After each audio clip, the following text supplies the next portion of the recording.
نحمده ونصلي ونسلم على رسوله الكريم۔ کچھ اداروں اور تنظیمات کی کیفیت ایسی ہوتی ہے کہ انہیں اپنا وجود برقرار رکھنے اور اپنا وقار بڑھانے کے لیے کچھ قداور شخصیات کو اپنے ساتھ جوڑنا پڑتا ہے، جبکہ بعض اداروں کو اللہ ایسا عروج دیتا ہے کہ انہیں اپنا وقار بڑھانے کے لیے شخصیات کو کھینچ کر اپنے ساتھ نتھی کرنے کی ضرورت نہیں ہوتی، بلکہ ان کے ساتھ وابستگی افراد کے لیے اعزاز ہوتی ہے اور ان کے ساتھ جڑے رہنے میں متعلقین کی ترقی اور بقا ہوتی ہے۔ اکابر جامعہ نظامیہ رضویہ خصوصاً مفتی اعظم پاکستان علامہ محمد عبدالقیوم ہزاروی علیہ الرحمہ کے اخلاص اور آپ کی بے پناہ محنتوں کا ثمر ہے کہ اللہ نے اپنے کرم سے نظامیہ کو وہ عروج عطا کیا ہے کہ اب نظامیہ افراد کو کھینچ کر اپنے ساتھ جوڑنے کا محتاج نہیں ہے، بلکہ اب افراد کے لیے یہ اعزاز ہے کہ ہم نظامیہ سے اور مجلس علماء نظامیہ سے وابستہ ہیں۔ میں نے یہ چند جملے اس لیے کہے ہیں کہ ایک تو میری اور میری مجلس کے اراکین کی مادر علمی کے ساتھ محبت و عقیدت کا اظہار ہو جائے، اس کے ساتھ ساتھ ان چند دوستوں کی توجہ کا بھی سامان ہو جائے جو مادر علمی کے ساتھ تعلق کمزور کر بیٹھے ہیں اور تنظیم سازی کا حصہ بننے کو اپنے لیے بوجھ گردانتے ہیں۔ میں بحیثیت مجلس علماء نظامیہ کے ناظم کے اقبال علیہ الرحمہ کے اشعار میں ان آخری جن کا ذکر میں نے کیا ہے مؤخر الذکر دوستوں کو پیغام دوں گا۔ ڈالی گئی جو فصل خزاں میں شجر سے ٹوٹ، ڈالی گئی جو فصل خزاں میں شجر سے ٹوٹ، ممکن نہیں ہری ہو سحاب بہار سے، ممکن نہیں ہری ہو سحاب بہار سے، ہے لازوال عہد خزاں اس کے واسطے، کچھ واسطہ نہیں ہے اسے برق و بار سے، شاخ بریدہ سے سبق اندوز ہو کے تو۔ اقبال میرے ان دوستوں سے اس تناظر میں پیش کر رہا ہوں جو مجلس علماء نظامیہ کے ساتھ تعلق اور تنظیم سازی کا حصہ بننے کو اپنے لیے بوجھ سمجھتے ہیں۔ اقبال کہتے ہیں شاخ بریدہ سے سبق اندوز ہو کے تو، ناشنا ہے قاعدہ روزگار سے، ملت کے ساتھ رابطہ استوار رکھ، خالی رابطہ نہیں، رابطہ استوار، ملت کے ساتھ رابطہ استوار رکھ، پیوستہ رہ شجر سے امید بہار رکھ۔ چند گزارشات نمبر وائز آپ کے سامنے رکھنا چاہتا ہوں۔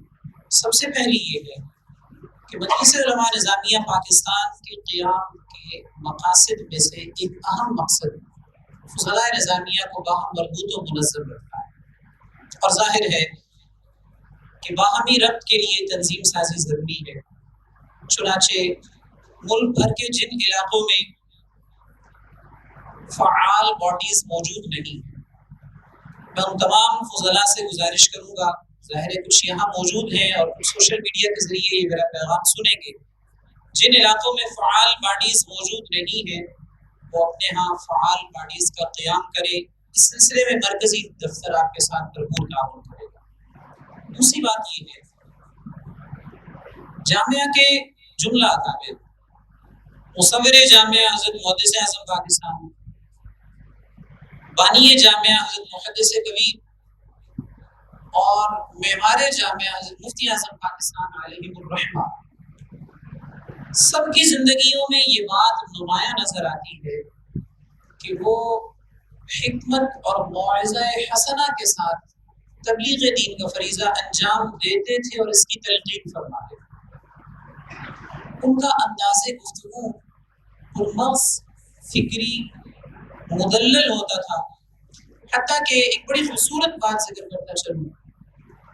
ہماری رضا فاؤنڈیشن سے شائع شدہ حیات محدث اعظم پاکستان میں یہ بات درج ہے کہ حضرت محدث اعظم پاکستان خطبہ جمعہ میں ایک حدیث مبارک بیان فرمانا چاہتے تھے جسے امام اہل سنت نے فتاوی رضویہ میں مسند امام احمد کے حوالے سے نقل کیا۔ ظاہر ہے کہ فتاوی رضویہ ایک قابل اعتماد سورس ہے، لیکن حضرت محدث اعظم پاکستان خود مسند امام احمد سے دیکھنا چاہتے تھے، اور فیصلہ آباد میں اس وقت مسند امام احمد کا نسخہ دستیاب نہیں تھا۔ آپ نے فیصلہ آباد سے ایک بندہ سیالکوٹ میں بھیجا، وہ سیالکوٹ سے مسند امام احمد کا نسخہ لایا، آپ نے خود ملاحظہ فرمائی اور پھر اسے اپنے خطبہ جمعہ میں بیان فرمایا۔ علم کے سمندر تو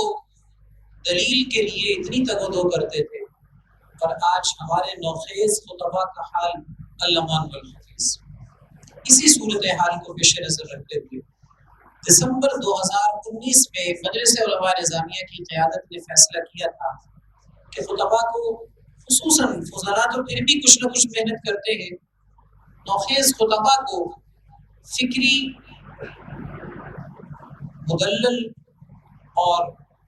حالات حاضرہ سے مطابقت رکھنے والی گفتگو کا عادی بنانے کے لیے ہم مجلس کی طرف سے خطبہ نظامیہ کا سلسلہ شروع کریں۔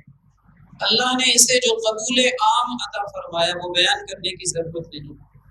1444 اور 45 کے بعد اب انشاءاللہ 1446 کے خطبات بھی کتابی صورت میں جلد آپ کے ہاتھوں میں ہوں گے، اور یہ بھی سن کر آپ کو خوشی ہوگی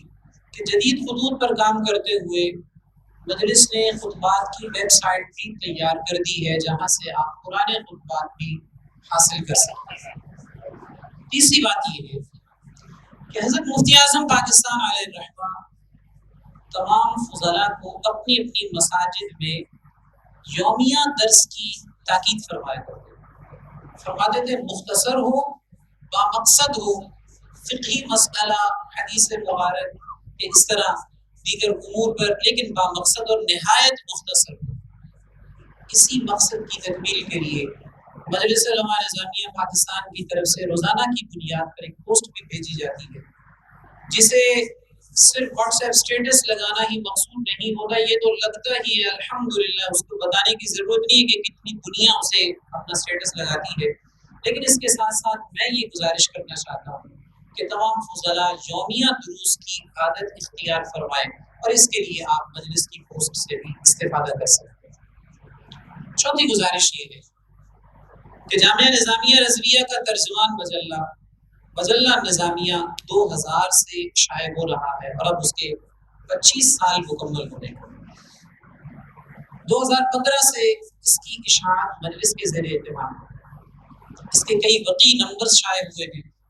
اور خوشائند بات یہ کہ مجلہ کی ایک الگ سے ویب سائٹ تیار ہو چکی ہے، جہاں سے 25 سالوں کے مجلات کو حاصل کیا جا سکتا ہے۔ اور آپ یہ بھی سن کر خوشگوار حیرت میں مبتلا ہوں گے کہ ہمارے مولانا ڈاکٹر احمد رضا صاحب کے زیر اشراف مجلہ نظامیہ کے مضامین پر ایک ایم فل کا مقالہ بھی لکھا جا رہا ہے۔ میں جملہ فضلاء سے گزارش کروں گا کہ مجلہ کی سالانہ ممبرشپ حاصل کریں اور دوسروں کو بھی نظامیہ سے استفادہ کی ترغیب۔ گزشتہ کنونشن